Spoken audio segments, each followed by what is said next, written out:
Yeah. 'Cause Yeah, that's right. Bay's Australian. I'm recording now, by the way. yeah. Yeah. All right. Hello, everybody. It's Root Beer. So we just got back from BCS Pasadena, and we both scrubbed out horribly. Well, I scrubbed out even before I scrubbed out. I had built a deck and then left it on my desk. And then had to play Magnolia instead and lost horribly. So no deck profile for you from me. Yeah. But here's his. Yeah, so anyways, I chose to play Vice Ruger, so we have our usual ride line. Of course, you're just gonna run the Vice Ruger one. And I do have my shiny FFR Vice Ruger. Ooh, ah. Very shiny. Yeah.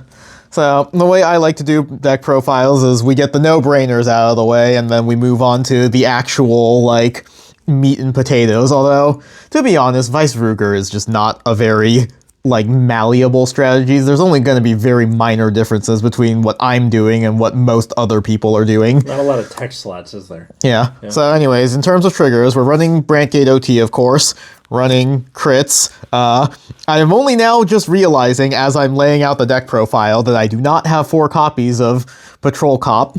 So the deck profile that I made in deck log is just wrong. Awesome. Good thing I didn't top. 4 heals, of course, and I'm running different arts because I like triggering people. And then the one thing I do differently is I prefer to run fronts over draws. So the benefit of draws is that this deck is making some changes to itself. So one of the things we're doing now is you're running Buster Barrage, because there are enough Mythish names now that you can just like take the cards out of the drop zone, which activates Vice Ruger's ability, which is when you guard with a Mythish, you can shuffle back one to give it a 5k extra shield. So why does Mythish sound like a slur? That's a good question. It really does. But yeah, because you're playing so many Mythish names now, Buster Barrage has a lot of effectiveness, and having draw triggers helps you find the Buster Barrages. I opted for fronts because I just valued the extra shield from the fronts more. There were maybe some times where having Buster Barrage in my hand might have been nice. I'm gonna admit, I didn't find it very often. And then the other thing is because one of your cards attacks from the back row, front triggers kind of has lowered value there. So, and other no-brainers, we have, of course, 3 Persona rides and 4 PGs. So, because we're running Buster Barrage, we're just running normal-ass PGs. Running Sanctitude would kind of interfere with the Buster Barrage. I forget what Buster Barrage does. So you can call 2 grade 2 or greater from drop zone, and then your Vanguard gets +10. So that synergizes well with Vice Ruger because it triggers the Mythish shield effect. I see. Okay. So yeah, those are our no-brainers. Yeah. Oh, and then of course the Moongate. Right, as you have to. Yeah. So in terms of the names, we are of course running 4 copies of Wolfzon, 4 copies of Lisnek Garzorums, 4 copies of Helvgar, the bird, who is both a Bulbul Mine and a top 5 search for either a Persona ride or a Lunarite order, which I have not put out yet. It's so hard to be a Bulbul Mine these days. Yeah. They're taking your jobs.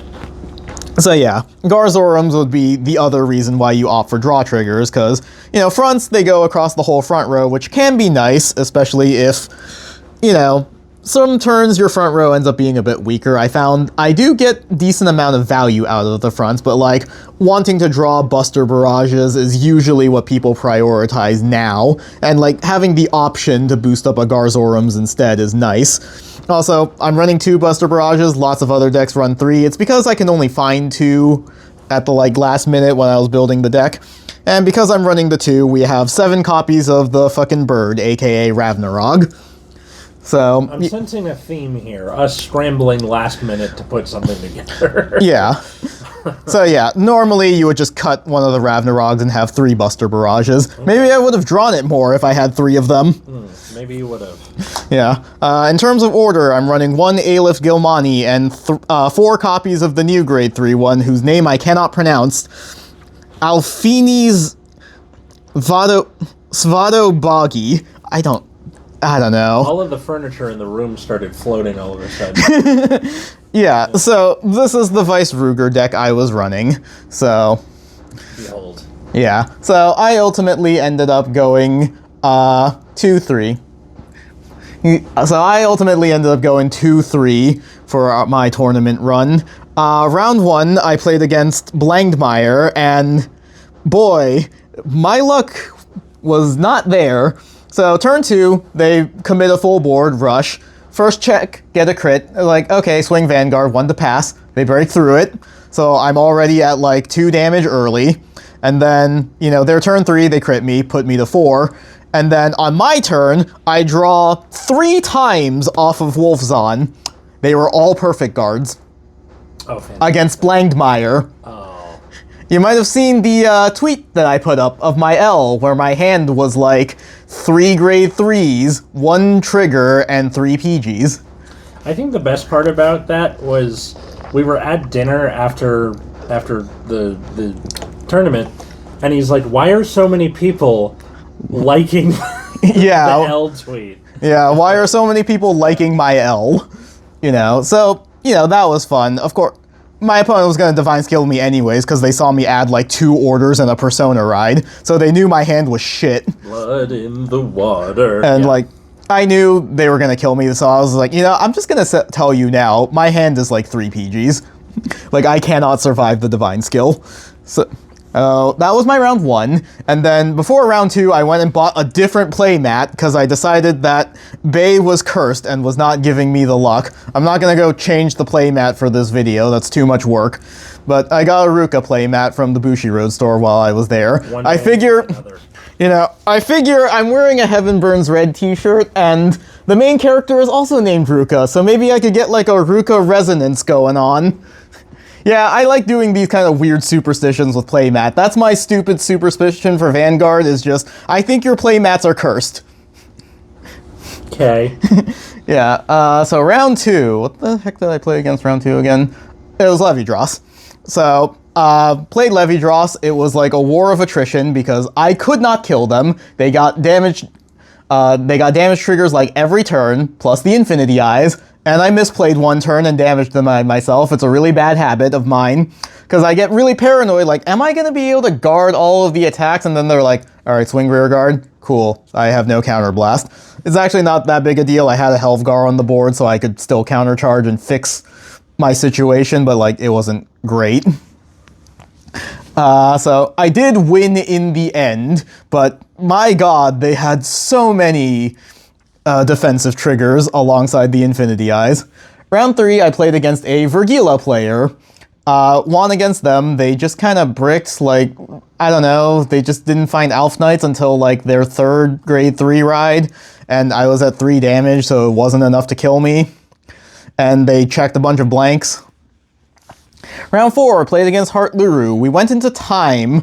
I gave them the win because we did the thing where we played out the subsequent turns. So I only had 1 counterblast, so my board was 2 Garzorums. I checked the front trigger, so they were both 70k, but they would have just no guarded the Vanguard swing, no crit on it, and then they had 2 PGs for both my swings, and then I'm unlikely to survive their next turn, so it's alright, you can have the win. You have a fun story about your round 4 opponent. Wait, okay. So, first off, round 2, I lost to a player playing the Blast token, which was already enough to destroy my self-esteem. And then round 4, I played against a Direful Doll player. This is what we're talking about? Yeah. Yeah, so the Direful Doll player, we run out of time, I'm at 4 damage, he's at 5, and I'm like, can I just have it? And he's like, well, you want to die roll for it? I'm like, I'm not going to die roll for it. Sorry. And then he's like, well, would you have been able to guard it? I'm like, here. And then he goes, but what about my drive checks? I'm like, even if you did, I played it out, I would have miracle healed. I just gave it to him because I was like, I'm already X2. I'm not. Yeah. This was not my day. So. Yeah. And then I'm X2 at that point. My round 5, I play against another Vergila. That one also had some fun luck. 2 to pass their Vanguard. Their check was crit front. And then they miracle healed when I would have killed them next turn. And I was 5k off of killing them a second time. So that was nice. And then I dropped there. At least it wasn't the Blast token. Yeah. I don't know. This was frustrating because I feel like Weisruger should be able to win this. the Heart Luru matchup is kind of tough just because the numbers get so big that they can just brute force their way through a lot of your defenses, which is what happened to me. I actually checked defensive OT against the Heart Luru. I think I was out of it way earlier. But, you know, Vergila, I thought would have been a worse matchup. Like, the first Vergila I played against was kind of rough because they kept binding my guys, so I had a bit of a hard time guarding, but I was able to, like, tough that one out just because they didn't find an Alf Knights. And that kind of happened again with my round 5 opponents. Like, you know, without Alf Knights, Vergila is actually, like, pretty reasonable. Like, I think that's just my frustration with this current format. It's like, okay, you know, Bavsagra really, like, brought the power level of the game way up. And then the top decks right now are, like, Heart Luru, Vergila, Minerva to an extent, that have these, like, really insane ceilings. And it's like, if they were just a little bit lower, I feel like the game would be, like, really fun right now. Like, I think Vergila, or Vice Ruger is in a pretty decent place where it's like, it makes 5 attacks, it's, like, pretty tanky, but as I've experienced in my own games, it, like, does take a while for Vice Ruger to kind of chip through all the defenses decks can put up these days. Like, most of my games went fairly long. And it's just like, if more decks were closer to this level, like if Heart Luru was just a little bit weaker and wasn't consistently putting up like 55k columns with the bear, and then like the other guy that gains a crit, and the deck makes 5 attacks. Yeah. And it's like, you know, just tone it down a little bit. Like, I think Vergila without Alf Knight still feels okay. Also, the other thing about the Vergila matchup is that because Wolfzon can attack a rear guard, you just like swing into the Ezwar every turn and they just like lose 15k shield. I think the deck is like a lot tankier if you don't do that. What, the Vergila Yeah. is a lot tankier if you don't kill the Ezra? Yeah, because then they just have like a free 15k shield that they cycle back every turn. Right. But yeah. You know, I think if the meta was just like a little bit lower, it feels really frustrating that like, okay, like my 2 major losses were just like bad luck, right? Like drawing all PGs against Blankmire, my Vergila opponent Miracle Healing. You know, I think Heart Luru was the only loss where I'm like, yeah, you know, they just kind of got it.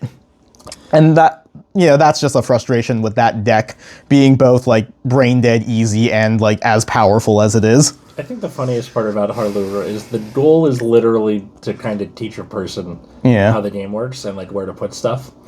And arguably the best deck of the format, and will remain one of the best decks of the format well into set 12. Vergila kind of does that too, where like the trial deck is very easy to like learn. And it's like this to get this guy and make him huge and restand him, and that's it. And I think, like, Vergila is, like, somewhat reasonable. Like, Alf Knights is a little bit too strong. Like, the extra attack, and it gets an extra drive, and it's like, okay. It's a format being run by, like, decks that eat lead paint. Like, just, they're so dumb but effective. It's very, very weird to see. Yeah. So yeah, that was my Pasadena experience for Standard. After that, we went to free fights, and I just played non-unclear for a while because I just felt like playing jank after try-harding and then just failing, which, even if I made it into the top 32, my deck log was wrong, so I would have been DQ'd anyways. I was playing Silhouette Man in free fight. I forgot how fun it is. I'm excited for the new stuff. Should be a good time. Yeah, but that is going to be all for this video. Thanks for watching, everybody. Bye-bye. Bye.